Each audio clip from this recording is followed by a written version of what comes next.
मुख्यमंत्री एकनाथ शिंदे पर टिप्पणी के बाद बीजेपी के समर्थक नेता एकनाथ शिंदे के समर्थक उनकी आलोचना कर रहे हैं, तोड़फोड़ कर रहे हैं। लेकिन दूसरी तरफ कुणाल कामरा का लोगों का समर्थन भी मिल रहा है।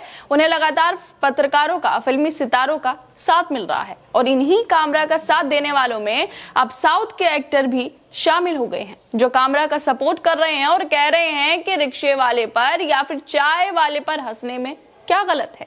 देश में 10 सालों से ऐसे हालात बना दिए गए हैं कि अगर आप सरकार के खिलाफ, उसके साथियों के खिलाफ जाकर सच्चाई बोलेंगे तो आपको बीजेपी के नेताओं की, समर्थकों की नफरत का सामना करना पड़ेगा, तोड़फोड़, हिंसा का सामना करना पड़ेगा और आपको जेल भी भेजा जा सकता है। क्योंकि बीजेपी के खिलाफ बोलना इस देश में इतना मुश्किल बना दिया गया है कि सरकार कुछ भी करे, देश को अंधकार की खाई में ले जाए, देश में भुखमरी बढ़ती जाए, युवा नौकरियों के लिए भटकते रहें, लेकिन फिर भी सरकार के खिलाफ कुछ बोलना जुर्म है।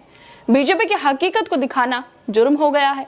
लेकिन बीजेपी की, उसके साथियों की इस हकीकत को दिखाने का काम कुणाल कामरा कर रहे हैं, जिसकी वजह से अब उन्हें लोगों का खूब सपोर्ट मिलता हुआ भी दिखाई दे रहा है। दरअसल stand up comedian Kunal Kamra ने महाराष्ट्र के उप मुख्यमंत्री एकनाथ शिंदे को लेकर फिल्म दिल तो पागल है के पॉपुलर गाने भोली से सूरत की टोन मिलाकर एक गाना गाया था, जिसमें उन्होंने शिंदे को गद्दार कह दिया था।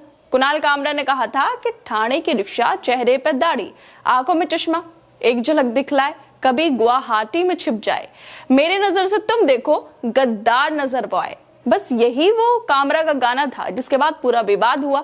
लेकिन इसमें कामरा ने किसी का नाम नहीं लिया था, लेकिन फिर भी मुख्यमंत्री से उप मुख्यमंत्री बने शिंदे ने इसको अपने ऊपर ले लिया। शिंदे के समर्थकों ने कामरा के गद्दार शब्द को शिंदे से जोड़ दिया, जिसके बाद ये लोग कामरा को धमकियां देने लगे, किसी की निजी संपत्ति को तोड़ने लगे, जिसकी वजह से लोग 2 दलों में बंटते हुए भी अब नजर आ रहे हैं। एक कामरा का विरोध करने वाले लोग हैं और दूसरी तरफ समर्थन करने वाले, और इन समर्थन करने वालों में बड़ी बड़ी हस्तियां शामिल हो रही हैं, जिसमें साउथ के जाने माने एक्टर प्रकाश राज भी कामरा को अपना समर्थन दे रहे हैं। प्रकाश राज ट्वीट करते हुए लिख रहे हैं कि डियर प्रधान सेवक और ग्रोक, कौन पहले बताएगा कि रिक्शे वाले पर या फिर चाय वाले पर हंसने में क्या गलत है, जब ये लोग ठीक से काम ना कर पा रहे हों। प्रकाश राज यहाँ पर सीधे एकनाथ शिंदे के साथ ही नरेंद्र मोदी पर भी निशाना साध रहे हैं, कह रहे हैं कि जब चाय वाला अपना काम ठीक से नहीं कर पाए तो उन पर हंसने में क्या ही दिक्कत है।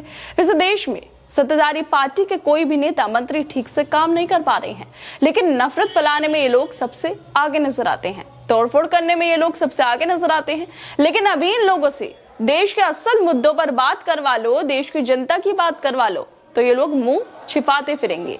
लेकिन बात जब हिंसा की हो, नफरत फैलाने की हो, विवादित बयान देने की हो, तो ये लोग सबसे आगे नजर आते हैं। प्रकाश राज के अलावा भी कामरा को सपा सांसद जया बच्चन का समर्थन मिल चुका है।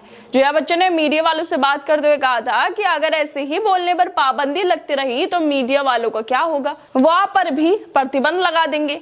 आखिर अब कहाँ है फ्रीडम ऑफ स्पीच? क्या बोलने की आजादी का एक्शन तभी होता है जब मारामारी होती है? विपक्ष वालों को मारो, महिलाओं का बलात्कार करो, उनका मर्डर कर दो, विपक्ष को बोलने मत दो। वो एकनाथ शिंदे को लेकर भी आगे कहती हैं कि आपकी जो असली पार्टी थी वो तो आपने सत्ता के लिए छोड़ दी, फिर खुद की पार्टी बना ली। क्या आपने तब बाला साहब ठाकरे का अपमान नहीं किया था? लगातार कामरा को सपोर्ट मिल रहा है। जया बच्चन के अलावा महाराष्ट्र के पूर्व मुख्यमंत्री उद्धव ठाकरे ने भी कहा है कि कुणाल कामरा ने कुछ भी गलत नहीं किया है, लेकिन फिर भी कुणाल के शो के बाद शिंदे समर्थक थिएटर में पहुंचकर तोड़ाफोड़ी करते हैं, क्योंकि सच इन लोगों से बर्दाश्त नहीं होता।